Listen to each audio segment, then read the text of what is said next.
Hello and welcome back. In today's video, I'm here to give you 5 things which we learned from the game against Portsmouth, where Luton won 1-0 at home. Isn't it nice to have a great Sunday after winning on a Saturday? Hopefully more wins can come in the next 11 games, and hopefully we climb out of the bottom 3 and stay up in the Championship this season. But this win against Portsmouth needs to kickstart something. And that does bring me to the first point which I wanted to make in today's video. That we can fight for 3 points and we can be great defensively for 96 minutes.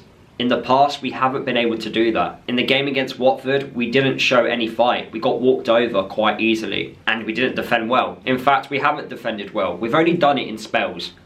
And for some weird reason, teams, when they get that odd opportunity against us, they always take it. Now, Portsmouth did get a clear-cut opportunity, but they only got one. And that just shows you how good defensively we were. For 96 minutes, Portsmouth only had one clear-cut opportunity, and that came in the 86th minute. Their number 3, the left back, he ran into the box. Isaiah Jones lost him. He got a free header at goal. On target, I do think it goes in, but it didn't. And we walked away with the 3 points. But you have to praise the players for just limiting Portsmouth to one opportunity. Looking at the stats as well, we won more aerial battles in the air. We had more interceptions, more clearances. We just made it really difficult for Portsmouth to have any clear-cut opportunities. And that does bring me to the second thing which we learned from the game against Portsmouth. Christ Makosso.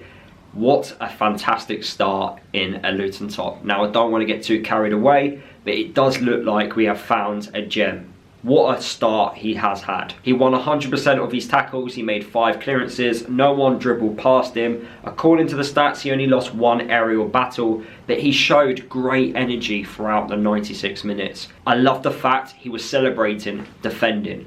Proper old school mentality, and I do like seeing defenders who love to defend. Just giving it large when he cleared a ball out or when he was shielding a ball out of play, getting the fans fired up after the game, kissing the badge. I want to see more of him, and next week will be a good test because he kept Murphy quiet for Portsmouth. Portsmouth this season, Murphy has been brilliant. So to keep a player like him quiet, you have to say fair play. But against Burnley, he's going to be up against some very good wide attacking players. One in particular has had Champions League experience. So he's going to be tested, and I look forward to seeing what he can do against better quality players. Christ Makosso was guided by KAL NAISMITH, and that brings me to my third point. KAL NAISMITH, again, I'm talking about him. What an impact he has had in a Luton top. And I want to start off by asking you all who are watching this video, if you had the opportunity at the end of the season to re-sign KAL NAISMITH, would you do it? Regardless of what league Luton might be playing in, would you re-sign KAL NAISMITH? He's 33 years old.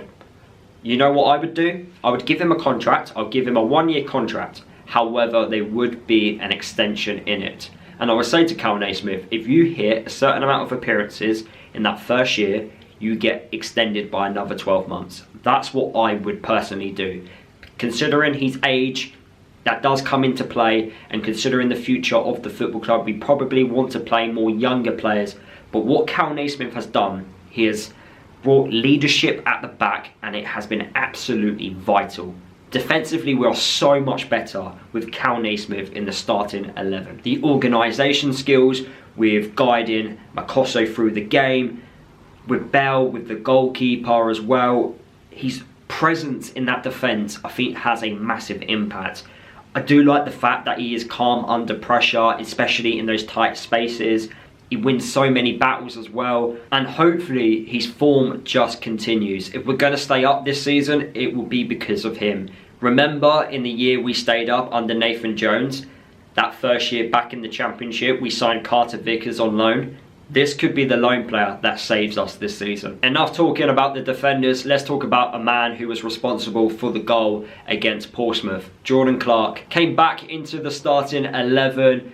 What a great goal it was. Picked the ball up on the edge of the box, progressed with the ball. The way he progresses with the ball, I think, is fantastic, and I think he should do it a lot more. His dribbling ability, I think, it goes under the radar a little bit, and because he is a small man, like myself, he wins a lot of fouls. When smaller players are dribbling with the ball, it's a lot difficult to get the ball off them, and he will win a lot of fouls in dangerous areas for us. So I feel like he should keep doing it. But for the goal, he progressed up the pitch, what was it, 60, 70 yards forward. He then plays it out wide to Brown, who puts in a very dangerous ball into the box. It hits off the post from the Portsmouth defender, but Clark was there, alerted, he reacted fast, and he put us 1-0 up. If we have a quick look at the stats, he completed the most dribbles in the game for us. He had 3 shots at goal.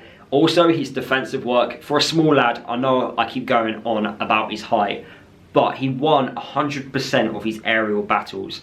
That is very good. He makes it very difficult, and you have to say fair play to him. Small players I don't expect to win many aerial battles, but Clark, he won a lot in the air against Portsmouth. He puts his body on the line. I do think he's one of few players this season that has tried and put in effort in. Of course, no one wanted the season which we've had, but I do think Clark, I think he's been in our top 3 best players this season. Some might say, Lewis, you don't know what you're talking about, but I honestly think he has. I don't think he's been as bad as what people make out. And you look at our promotion winning season, Clark had 8 goal contributions that season. He's on 7. He's got 11 games left to get 2 more goal contributions to beat what he did in our promotion winning season, which will then be his best ever season in front of goal for Luton at the age of 31. And that also brings me nicely to my final point, which I wanted to make in this video. Luton's goal scoring threat. We all know improvements are needed up top. It hasn't been great going forward. Last season in the Premier League, we knew how to score goals. And this season, with proven championship players, we have been struggling. Morris can score goals here. Elijah Adebayo can score goals when he has confidence. Brown has got a couple, but I think we all expect a little bit more for Brown, and Nordas has of course just walked through the door. So we are expecting our strikers to start scoring, but it doesn't help when Morris isn't having any shots in the game. He didn't have a single shot against Portsmouth. To be fair to him, he was double teamed by the Portsmouth defenders, and I thought he'd done a very good job despite that.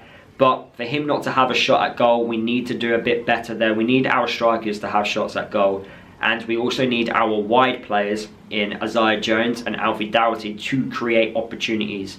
From the game against Portsmouth, they didn't create a single chance. We need to see a little bit better there. But I do think it's a confidence thing with Luton. I think with more confidence the players have, the better we will get. And hopefully we'll start creating more opportunities. I think going long also has a major impact, because it's a 50-50 battle when you go long, because you're hoping our strikers win the first header. Majority of the time, defenders will win the header, so you need to be reactive to winning that second and third ball.